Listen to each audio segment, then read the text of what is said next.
Shot by Steel Cannon. Plug, make sure to suck it on. Cash, sipping that styrofoam. Aim at my target and lock it on. Glock on my PSD buzzes on. Hard to move faster. Put your brain on the floor, that's posse, yeah. Got dread like a roster. They fuck around, think I'm a shot to. Sup? No. Clearly, I heard the door open. What? I heard the bells. I heard the pot. I heard the footsteps. I saw the door open. I see the thing walk in. I watched it walk down the aisle. I watched it bend over. It's in the... What the hell you talking about? You can't just start off like this. And is this your personal story? Or is it somebody else? But regardless of the fact, I feel like it's 100% real, and that's disturbing. Where is it? And this is night one. There's 2 more nights of this. And it gets worse. You're dead.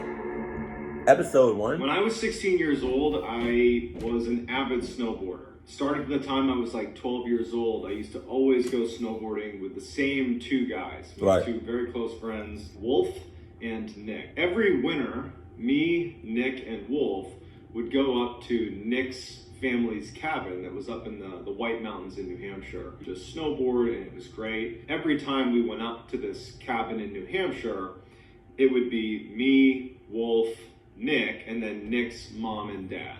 Unexpectedly, leading into my 16-year-old winter, Nick's father passed away. We were actually planning on going on a trip to the mountains that winter. And I remember speaking to Wolf and being like, I don't know if it's even appropriate to ask about this trip, because we knew that Nick was very close to his father, and not to mention, like, every time we went on this particular trip up to the mountains, Nick's dad was always with us, and it just seemed like, how can we possibly now go on this snowboarding trip? Not only is it a low priority item, but just the dynamic is all different now. Nick called us and was like, hey, so we are still going to do the snowboarding trip to the cabin in New Hampshire. And so, Wolf and I, we spoke and we're like, let's just go with it. I mean, maybe they want to do something that maybe is a fond memory of their father, their husband. And so we agreed to go. So he passes away maybe a few months before we end up going up to the mountains.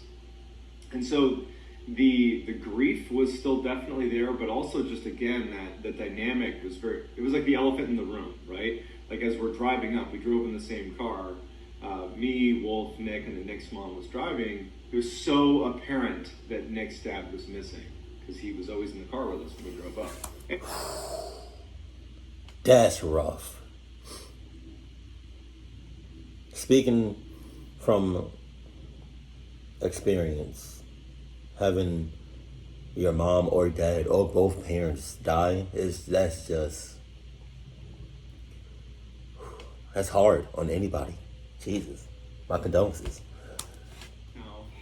So we make the trip up to New Hampshire, and we're planning to be up there for 3 days. So the house itself, it wasn't really a cabin, it was a house. It was a small house. It was on a mountain. And if you think about the way a mountain works, it's a slope. And so in order to have a house level on a mountain, a portion of it needs to be on stilts, right? The portion that's kind of hanging off the mountain. Right. And then the other part of the house is kind of like embedded in the mountain itself. Right. And when you drive up to the house, there's a wraparound porch that goes around the house. The majority of it is on the stilted section of the house, right? So if you're on the wraparound porch, your footsteps are going to echo. Like, you can hear those footsteps because you're above the ground. When you step into the house, you open a door. It actually opens inwardly. There were sleigh bells that were on the door, on the inside of the door. So anytime you open the door, you hear those sleigh bells ringing. Right. And as soon as you step foot into the house, if you took one step into the house, right, so you step on the wraparound porch, you open the door, sleigh bells ring. When you step into the house, your right foot would be in the kitchen. You'd be standing on linoleum. And your left foot would be on shag carpet, which is like the dining room. Right, damn. And that's the way the house is laid out. As soon as you walk in, kitchen on your right, dining room on your left. And if you keep walking, you're going to enter into this living room. And if you turned around in the living room and looked up, you would see a lofted second floor. Okay.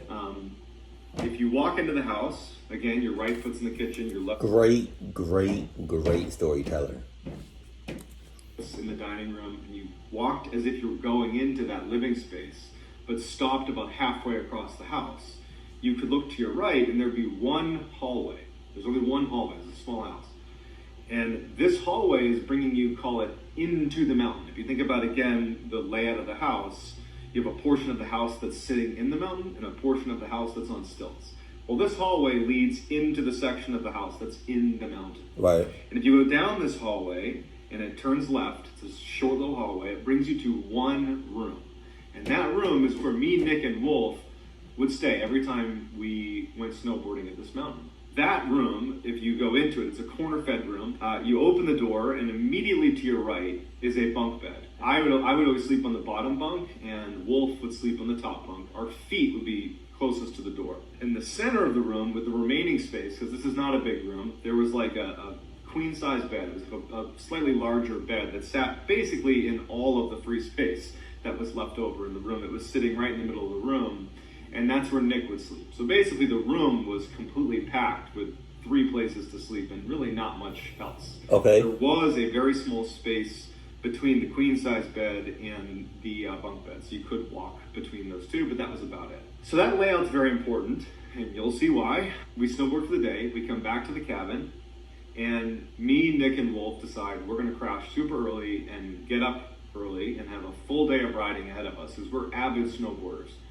So we go to our room, the one that's kind of, you go down that hallway and you get to the room I just described. We planned on going to bed early, but we were excited, and so we stayed up gaming for a bit. And then maybe around like 11 or 12 o'clock at night, Nick, who again is in the queen size bed, and Wolf is in the top bunk, they ultimately fall asleep. I was still awake, and what struck me, and it always struck me whenever I slept in this room, is when you turn off all the electronics and you're just laying in bed in this house, in particular this room, it is pitch black. There's no windows. You're in the segment of the house that's... Nah, hell no. That's shit. Oh, no. No. I need some sort of light. I'm not scared of the dark, but I need some source of light. Not pitch black. Can you hear him?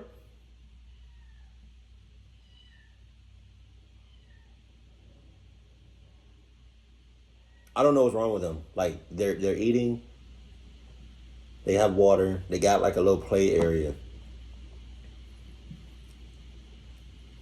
I mean, they were at my girlfriend's house for like a hollow minute, so maybe they just getting adjusted to the new area. I don't know. It's 2 kittens though. I don't know if they're gonna pop up in this video though. One of them is wet, so you're not gonna see one of them in the video no time soon. In the mountain, it is truly pitch black. Not to mention the house itself, there weren't really any neighbors nearby, because this house, Nick's family had purchased it a while ago when this used to be an active ski resort, the mountain itself that it was on. But it wasn't anymore, and most people that were living there had left and sold their property. But a few people had decided to stay, and so Nick's family was one of them. Why? But why? Why would they leave and and just sell their property? Like, come on. Don't tell me it's off some like real estate type stuff. No, it's not. Something fucked up happened. That's why they moved. Cabin on an abandoned ski resort. There was virtually no street lights. There's virtually no neighbors. Wow. And so at night, when you're laying in this room, like I was this night, you're really struck by just how dark and quiet it is. I mean, basically no white noise. I mean, silence and pitch black. And so I'm laying there, and one other detail that needs to be brought up before we get into what actually happens. So Nick had 2 much older brothers. They were in their 30s, and we're 16 years old. And we were expecting one of them, we didn't know which, to swing by the house at some point over the next few days. That's what Nick's mom had said. Nick had kind of reiterated it. And I think that Wolf and I understood that, now that Nick's father was gone, that they were just kind of trying to find a way to fill the void that was left from the father passing. And so we were expecting over the course of that weekend for someone, one of the two brothers, to come to this house and stay with us for a night, or whatever it was. I had never met either of these two brothers. I knew they existed, but I had never met them before. But somewhere in the back of my mind, I know that probably one of them is going to show up at some point, maybe tonight, maybe tomorrow, whenever it is. Man, it's giving me goosebumps just thinking about this. So that night, as I'm laying in bed, I'm thinking about how dark and quiet it is. I remember the only light in the room was the digital clock, the little red digital clock, and it was like a beacon in the light. And that doesn't emit much light, but when it's pure darkness, it does. And I just could not fall asleep. I remember I got to a place where I started counting how many hours of sleep I might get if I fell asleep right then and there, which is never a good sign. That means you're not close to sleeping. If you're like, okay, if I fell asleep now, I'll get 3 hours and 22 minutes of sleep, right? Like, that's where I was at mentally. At some point, I think it was around 3 in the morning, I remember... Of course it is. Of course it is. Around 3 o'clock in the morning, everybody knows between the hours of 2 a.m. and 3 a.m. I've said this before several times. That's when the paranormal activity shit starts happening. Clock and thinking, wow, it's gotten so late. I'm still awake. I hear footsteps on the wraparound porch. In a situation where, as I'm telling it, you're going to think, how did you not raise, a red flag immediately? I'm saying. In real time, in real life, your brain goes to great measures to convince you that everything is okay. It really takes an enormous amount of anomalies to stack up for your brain to say something's wrong. And so that's what happened in this first night. I hear footsteps on the wraparound porch, and I immediately assumed, even though we're talking, it's like 3 in the morning, I just assume that it's got to be one of Nick's brothers arriving to be a part of this weekend getaway. So I really actually didn't think anything of it. But hold on. So why wouldn't you get notified that the brother or brothers are coming, or on their way, or arriving at around 3 a.m.? Sus, in cahoots, red flag. Well, when he comes in the house, if he happens to come in here to check on us, I'll just pretend to be asleep in case, he were to see that I was awake. I don't want to have a conversation with him. Number one, it's 3 in the morning. Number two, I don't know the guy. I'm just going to pretend to be asleep. So that's all I'm thinking about. Not worried, not scared, not anything. Footsteps on the wraparound porch, and then the door opens. You can hear the sleigh bells that are on the door itself. Oh my God! The chime as the door opens. Again, no part of me is concerned about this. I'm thinking it's a little bit weird that they're arriving at 3 in the morning, but we knew that his brothers had these weird work schedules where they might show up in the middle of the night. So it was just, it was whatever it was. Sleigh bells ring, and then I hear what sounds like a pot, like a kitchen pot, fall and hit the linoleum floor in the kitchen. And I remember just the sounds stood out to me. It just seemed like this person's kind of making a bit of a commotion in the middle of the night here. And the door didn't shut. I noticed that. I figured they were maybe bringing their stuff in, right? They're offloading some stuff. Come on, man. MrBallen. That's how you say it, right? Come on, what you doing? I would have woke the cluck up. I'm not saying I would have confronted that person or thing. I'm just saying I would have been alert. I mean, he's alert, but I would have, had my guard up, because your guard is completely down. What are you how many? Come on, man. I need you to get your shit together. Oh, this is, just thinking about this is really making me feel uncomfortable. So I hear the footsteps on the wraparound porch, the door opens, I can hear the sleigh bells, a pot falls and it hits the linoleum floor. The footsteps that I could hear on the wraparound porch, because it's on stilts, right? Like the porch is hovering over the ground. You can hear those footsteps. Well, when these footsteps continued into the house, where you're on a concrete slab and there should be no sound. Like, I shouldn't hear echoing footsteps. It sounded like it was on the wraparound porch still. Oh. The noise was getting closer to me. Oh. So it was like the footsteps sounded totally natural out on the wraparound porch, but once they were in the house, it didn't really make any sense that I could hear them as if the footsteps were standing on something that was suspended off the ground. But it wasn't. You're in the house on a concrete slab. And so I hear these footsteps. The door hasn't shut. The front door is wide open. We're in the middle of winter here. We're in the middle of nowhere, too. And I'm thinking about that, but I'm still thinking it's got to be Nick's brother. Come on! The footsteps continue through the house. And they stop about halfway through the house. If you open that door and walk halfway through the house. And then the footsteps begin to walk down the hallway towards our room. Oh. They come down the hall. Oh, no. And they get right outside the door, which is shut. The door to our room is shut. And I'm sitting there. Again, my feet are closest to the door. It's pitch black in the room, minus the, digital clock. And I'm thinking, why didn't they shut the front door? I'm saying. Of all the weird things that have happened, the fact that I'm hearing footsteps as if they're on the wraparound porch, but they're getting louder and moving through the house, the thing that really just made the hair on the back of my neck stand up was, why didn't they shut the front door? That just seems like such a bad idea. There's animals out there. There's a host of things out there. Yeah. Why aren't you shutting? Not to mention it's freezing outside. Yeah. There's animals. You know what else is out there? Clockness! You can forget about the condoms. They came in. The two kittens came in. They're just exploring now. There's a space between the bunk bed, the bottom bunk that I'm on, and the top bunk. There's a space that I can see clear as day. Whoever walks in the room, I'm gonna see them when they walk past the foot of the bed. Right. But because of the top bunk, my view is actually obscured, and I wouldn't be able to make out someone's face, for example. I could really only see their middle section.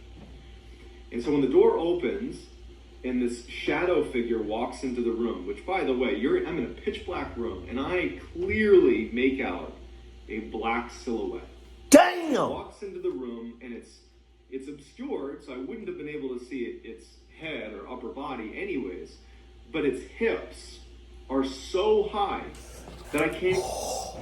He is such a great storyteller that I'm able to picture that shit. I wonder, is there an animated video of this? Or is there I want to see it visually. That would be dope as shit. That's crazy as clock though. It's pitch black, but you can still make out a shadow. Come on. You see those. Those are at the level that I would expect someone's upper body or head to be at. Meaning, this figure that's walked in, its legs are extremely long. And so if it was proportionally the size of a human, you're talking about maybe a 10-foot tall person, or in a space that is not a 10-foot high ceiling. And so this thing walks in, and as soon as I see it, and I make out that black silhouette, even though it's pitch black in the room, I clearly see the silhouette that is unnaturally tall, combined with all the things that I've just thought about, mainly the door's still open. They've made kind of a commotion. I can hear these weird footsteps. I instantly was frozen with terror. Frozen. Petrified. I'm like, it's not Nick's brother. No shit. Even if we're not talking about paranormal here, this is such a bad situation. Even if that's just some dude who's come into the house, that's a really bad situation. So no matter what, this is a really bad situation, but what I'm looking at doesn't make sense. Yeah. It's an unnaturally tall person. They've left the door open, and I hear their footsteps all over the house. And it walks in past the foot of the bed. Oh.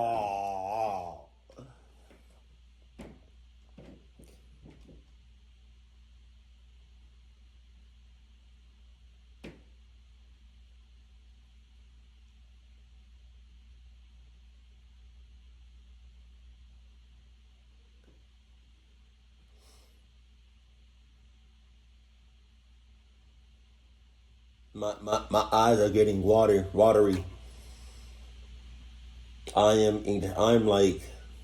I'm like seriously scared right now. Like,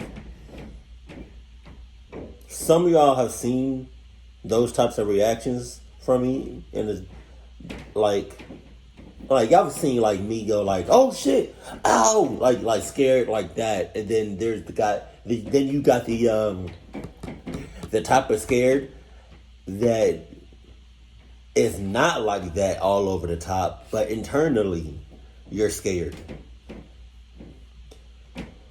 Because I'm picturing this shit. Oh my God. Like, I'm so scared that my eyes are watery. And that's really, when it gets to that point, I'm like beyond scared. I can't see higher than its waist because it's obscured by the top bunk.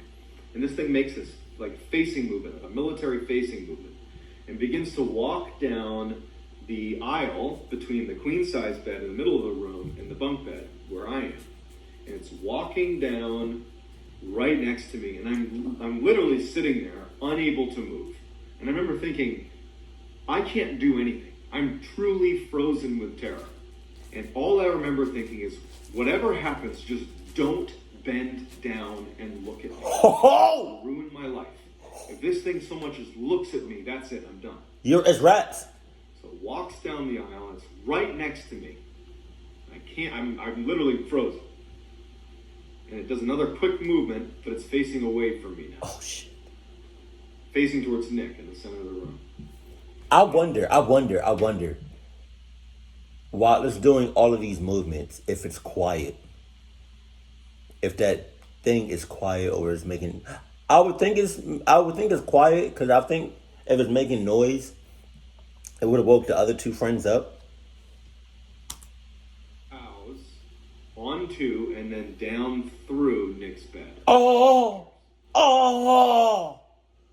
In the movies, in a movie, as soon as the ghost disappears into the floor, whoever's hiding would make a run for it. In real life, there's no such thing as ghosts. There's no such thing as people disappearing into the ground. So I'm expecting this thing to just get back up again. I couldn't understand that it was, disappear into the bed? That's not possible. Where is it? I heard the door open. I heard the bells. I heard the pot. I heard the footsteps. I saw the door open. I see the thing walk in. I watched it walk down the aisle. I watched it bend over. It's in the room. Where is it?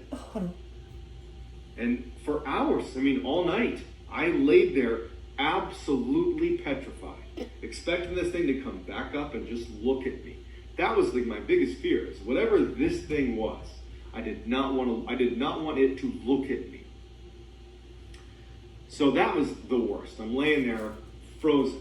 I can only move my eyes all night.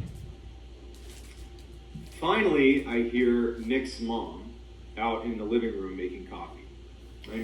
I forgot about the mother. Jesus. She's in cahoots. At 5, 6 in the morning. And it was the first time that I'm like, okay, I'm safe now. Even if it's in the room, I'm safe to just go. Because I can hear someone out there. Are you? I could hear her speaking. I knew it was her. And so I go right out there. And now, you got to understand that even though this was a horrible situation that I still can't really explain, I know that she has just lost her husband. And so the idea of approaching this subject, which effectively is going to turn into ghosts, right? I've never had a paranormal experience before this. I've never had a paranormal experience since, right? I'm more or less a skeptic, and I'm going to go out there and I'm going to start talking about ghosts to the woman who's recently bereaved. It just felt really inappropriate. And so I was really struggling with how I wanted to communicate what happened. And so I went to the table, she got me a cup of coffee, and and we know each other well, she knows me well, and she definitely picked up that something was wrong, but didn't really ask anything yet. She was just kind of puzzling, kind of sizing me up a little bit. And the only thing I could think to do was to just ask, hey, did either of your two sons, Nick's older two brothers, did they stop by at any point last night? Did they stop by? She's like, no. Mm-mm. And I'm sitting there like, okay. And I'm just like, I must have had a reaction that was obvious to her. Ooh. If I was her, I would have been like, what you talking about? What you talking about? You can't just bring, like, what you talking about? What you talking about? What you talking about? What you talking about? What you talking about? You can't just say that and just talk about something. Huh. No, what you talking about? What you mean? What you talking about? What you talking about? What you talking about? What you talking about? And she just goes, I heard my husband here last night. Oh! Oh, shit! Oh! Oh, my God!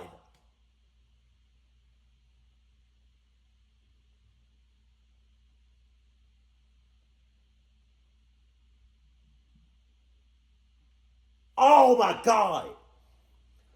First of all, how do you know that was your husband? Huh?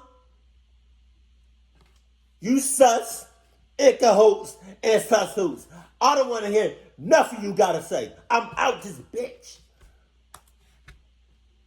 And, you know, that made it a lot worse. Yeah.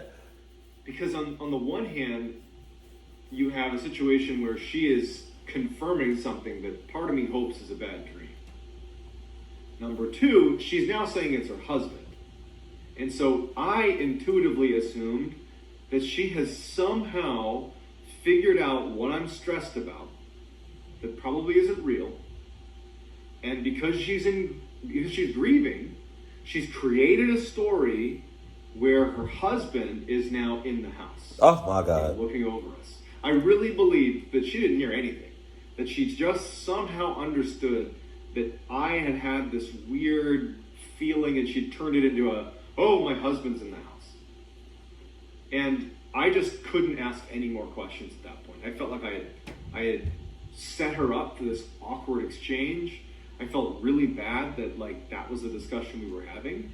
I also thought if that's true, I don't want to have this conversation. Yeah. I really was just dumbfounded on what to do in this situation. And this is night one. There's 2 more nights of this. In my ass. So Nick and Wolf eventually come out of the bedroom and they come to the dining room. Yo. 2 more nights, my ass. I'm out that motherfucker. And as Nick and Wolf came out, I'd have been like,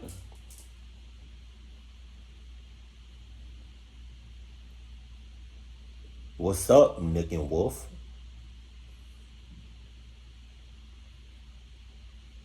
What's up?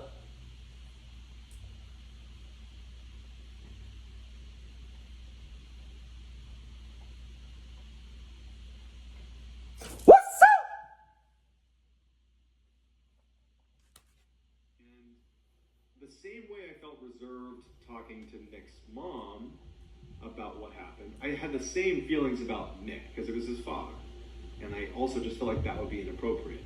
But Wolf, he's not a family member, and he's my buddy, and I kind of pulled him aside, and I kind of told him what was going on as best as I could. But I kept it kind of generic. I was like, I could have sworn I heard someone in the house last night. I could have sworn.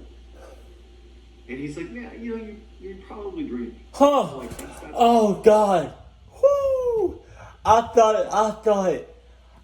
he was about to say I heard it too. Oh my God. That's what this is. And I was like, no, I wasn't, but I can't make sense of it. And I was like, can you just do me a favor?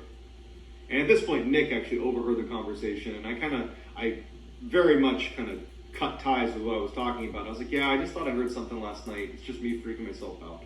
And I was like, can you guys tonight, when we get back from snowboarding, can I fall asleep ahead of you? Huh? That way, I'm asleep. You guys can just fall asleep after I do, and then I'll sleep through the night. No big deal. And they're like, all right, yeah, weirdo, whatever. So I'm like, all right. My big plan is I'm just going to go to bed really, really early. Because I didn't sleep the night before, so I'm thinking, I'll fall asleep right away. So we go out, we snowboard for the day. My mind is off of what happened. And frankly, I'm starting to convince myself that had to have been, sleep paralysis. Even though I'd never had that before, I was Googling some stuff, and sleep paralysis, maybe it was just a really intense dream. I would just like there has to be something. Like this is too weird. It has to be something explainable. Turns out it wasn't.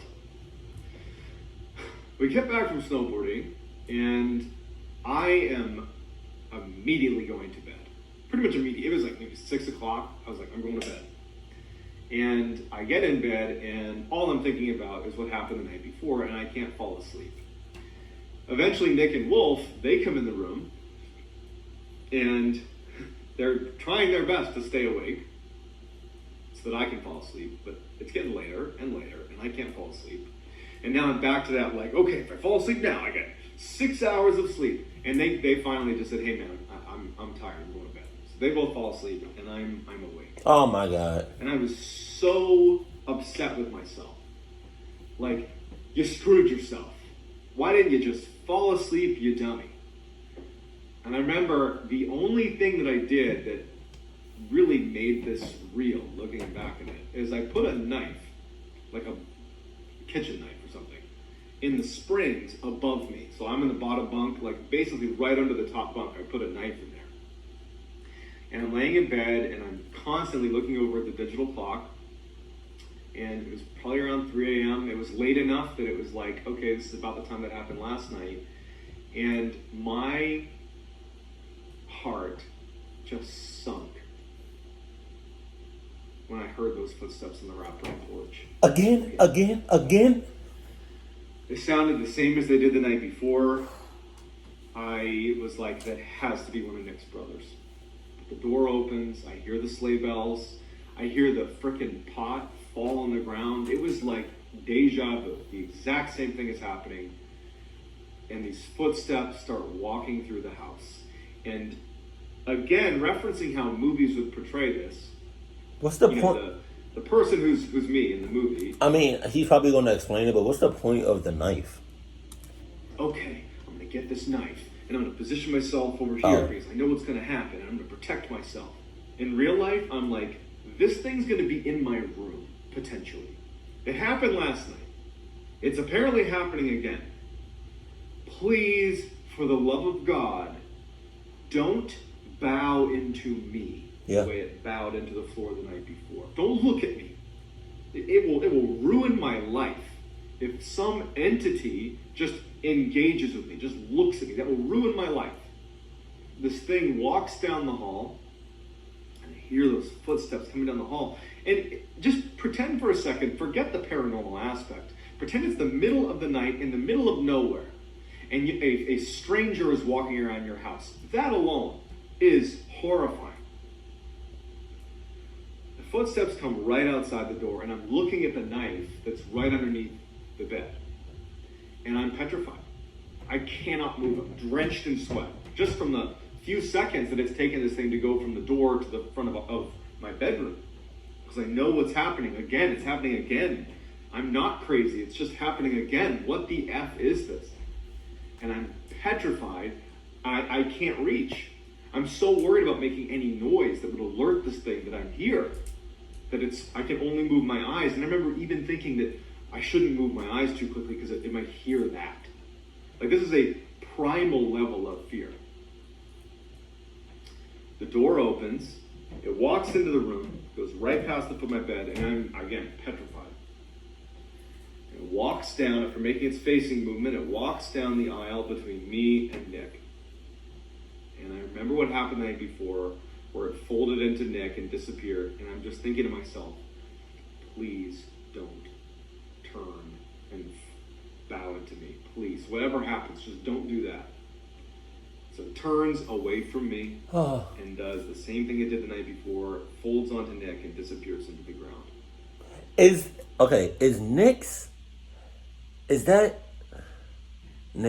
Nick? Is Nick the one is that the son? Or is Wolf the son? I think Nick is his son, right? And I feel like if that's really her husband, I feel like that's the father doing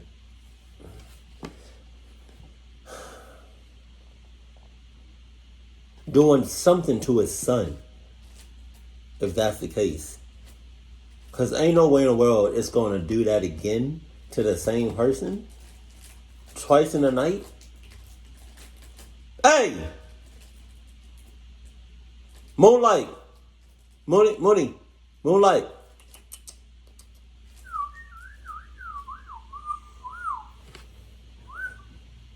Come here. Fucking cats don't listen. Well, I mean, they're kittens, so I don't know. But it's just a weird coincidence how she said that's her husband, and the father does the same thing to Nick twice in the night. I feel like he's trying to talk. I don't know. I just feel like something's going on. Again, even though in the movies this would be the same thing happening, night 2, it's the same routine. It'd be like, oh, the ghost is in the floor now. I can go alert the authorities because now it's safe. In real life, I'm like, where did it go? I know this happened last night, but it still doesn't make any sense. It's in the room. It has to be. This is a real thing. And it came in the room. It's somewhere. Is it under my bed? Where is it? All night. I lay there. This is the second night that I've not slept. When I heard Nick's mom out in the other room, it was like such a relief. Because I didn't give a crap at this point about being polite. I wasn't gonna try to, distance myself from the conversation around ghosts. I was gonna go out there and be like, what's wrong with this house? And so I hear her and I go right out to the living room and I tell her everything in as acute detail as I possibly can. And as I'm telling her this, her reaction didn't line up. Her reaction was not surprise, terror, confusion. It was empathy. She felt bad for me. It was sympathy. You don't understand. I'm listening, but you just don't understand what's happening. And I'm telling her all that, every detail I can possibly muster. And at the end of it, or towards the end, she just kind of stops me. She's like, John, I told you yesterday, and again, I heard it last night. That's just my husband. I hope it I is. heard it last night too. Got nothing to worry about. Man. And I was like, no. That cannot be. That cannot be what it is. And she was like, I heard him open the door. I heard a pop fall. At this point, I think it's just 50-50. Because I don't really know. But at the same time, that thing is going into Nick, which I think is the son. So she may be right, but I don't know. I don't know who to believe. House. I'm assuming he went into Nick's room again with you guys. And I'm like, what is happening? So totally now just beside myself. I remember I was crying actually. During this conversation, I'm just crying. Not even tears of sadness as much as just what's happening? I needed my mom. I felt so helpless. And no offense to Nick's mom, but I just felt like I was with a lunatic. Wait a minute. He was like, I needed my mom. Okay, so Nick, Nick is the one, that's the son. Okay, cool, got it, confirmed. So he's just scared, I forgot he's 16 in that story. Because for a split second, I was like, why does a grown-ass man need his mom? And I realized, I forgot. Oh my God. I hope that mom is not. Now I don't feel right about the mom. But at the same time, she's recalling the exact same things as me. How do I put that together? I remember thinking I need to leave. Yeah. I need to get out of here. I can't be here anymore. You should have left yesterday. But then I thought about, like, how am I going to make this happen? What you talking Nick's about? mom and Wolf and Nick, they're not leaving today. And it was pretty clear that Nick's mom liked the fact that she, heard her husband walking around the cabin. She's not trying to leave. There's one more night that we're here, and I would have to tell my parents to drive, my mom or my dad, to drive to New Hampshire and come get me because I'm seeing ghosts. Like, this is a trip that I loved. I looked forward to this trip every year. It wouldn't have made any sense, and they would have been like, what's wrong with you? And I honestly was not prepared to have those conversations with my mom and dad. I was not prepared to be like, let me tell you about the ghost I saw over the past 2 days. And so I was just kind of resigned and decided to stay. In retrospect, I think I should have called my parents. You're a clucky. And been like, that's what parents are for. Like, get the hell up here. It doesn't matter why. Come get me. I'm saying. But it was such a confusing moment that I had no blueprint for how to handle. So I just stayed. Nick and Wolf finally get up. And I remember I made that decision as I'm sitting there thinking about what's happening is Nick's mom is reassuring me, about her husband being in the house. And I make the decision that I'm going to stay. Nick and Wolf come out of the room, and they come over, and Wolf pretty much immediately looks at me to get a gauge on what happened. And you can see it all over my face. I've been crying. And I told them what happened. And, Nick was always kind of a stoic, and he was just unaffected, Wolf, on the other hand, was more inclined to, at a minimum, believe something was happening. He didn't know if it was a ghost or not, but he certainly understood that something's going on. And the fact that Nick's mom, as I'm explaining to Nick and Wolf what's going on, she was like reinforcing my argument. Yeah, I heard him too. I heard the door open. Yeah, I was upstairs. I heard him walk through the house. And Wolf's like, what's going on? And Nick is like, he didn't want to hear it, kind of. It probably was uncomfortable. It's about his father, or ultimately talking about his father. Before we went out snowboarding for the day, because Nick's mom would drive us and drop us off, she brought us to a local store, and we bought a coffee table because they've been looking to replace the one that was in their house. Basically, when you walk into the house, instead of turning down the hallway towards our room, if you just keep walking into the lofted area, at the foot of the stairs was a coffee table where they kept a landline phone because you're in the middle of nowhere and you got to have some way to call, and they put it right at the foot of the stairs in this little coffee table. But it had broken, or it was old, or whatever. I know that they wanted a new one for a long time. We went out and got it. Me, Nick, and Wolf, we go, we snowboard, we come back, we help offload the coffee table into the house, we put it at the foot of the stairs, and that night we go to bed.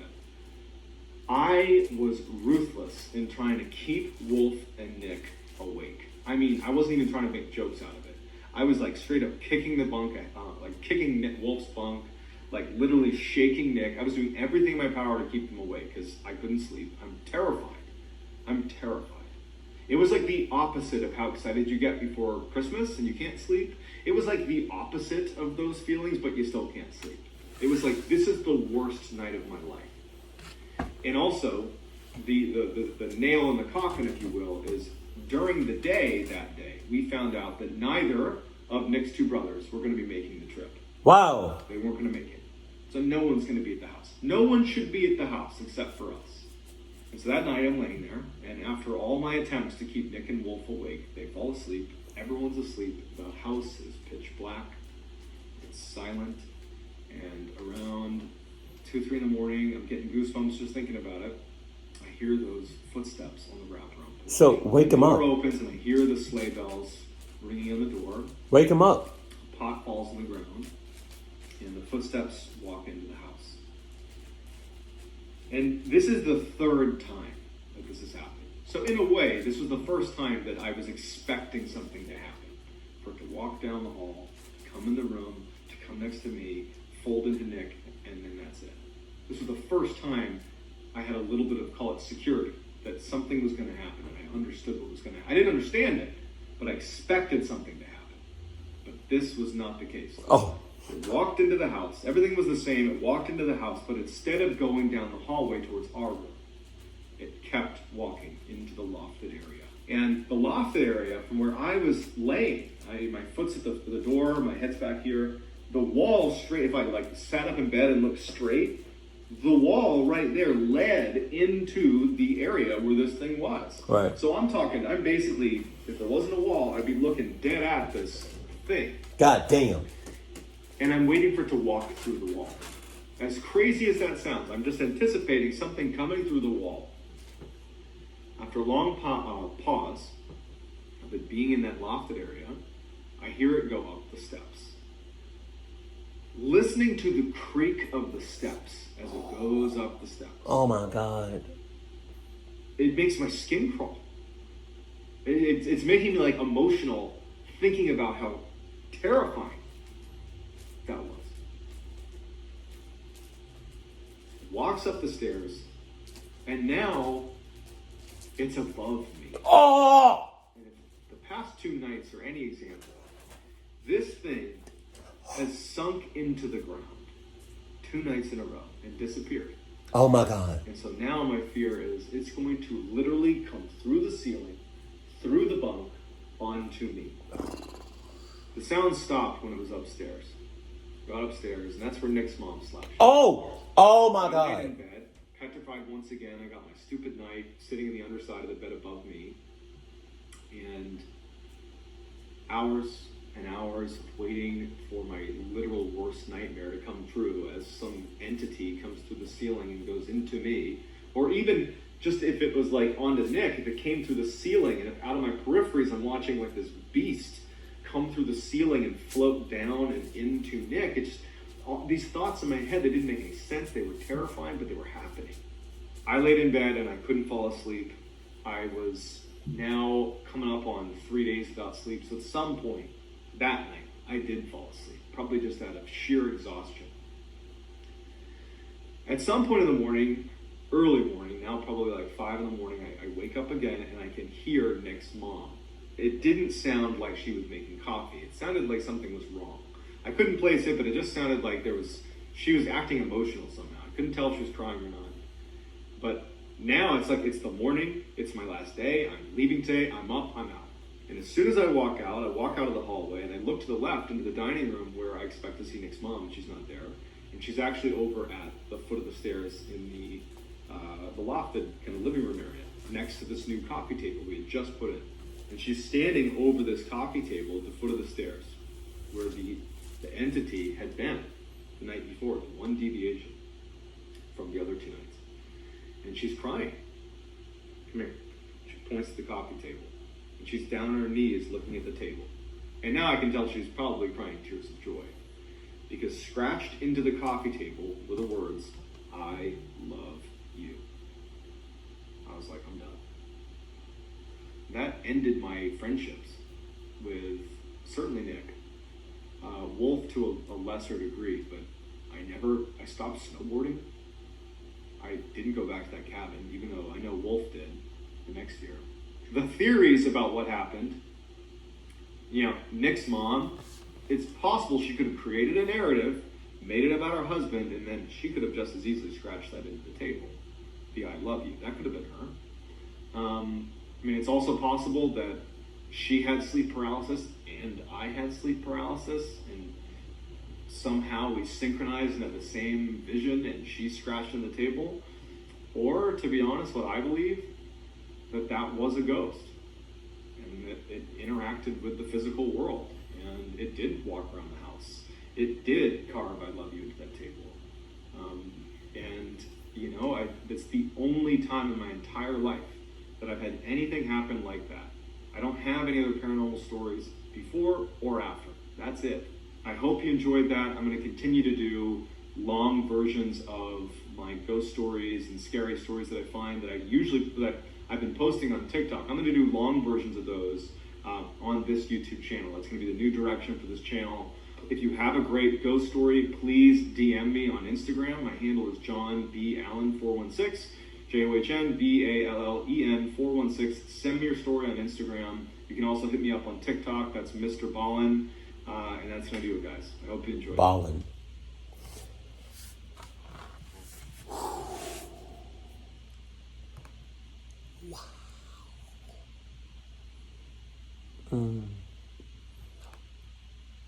That's crazy as hell.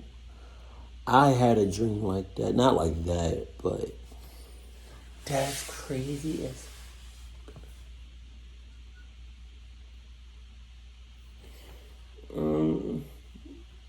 I would have left that night.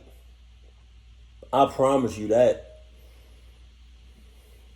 And I'm glad he did end the friendships. Because I would have too.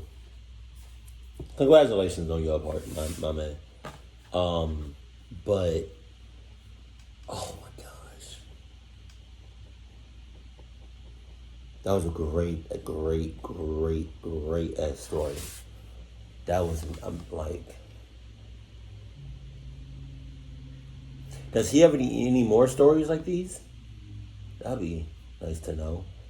But I would definitely like to see an animated version of his story. As great as he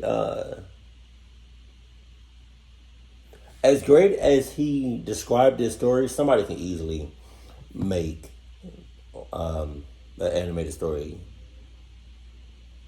out of this. Specifically,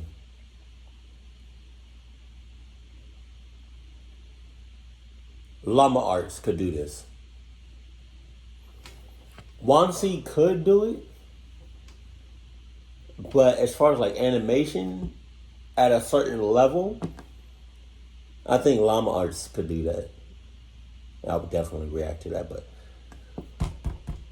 that was great. That was so great. It was so terrifying, though. I think the mom was in cahoots, though. That would ruin something. I feel like that would ruin somebody's life if a ghost or spirit that made you really, really, really unsettled, uneased.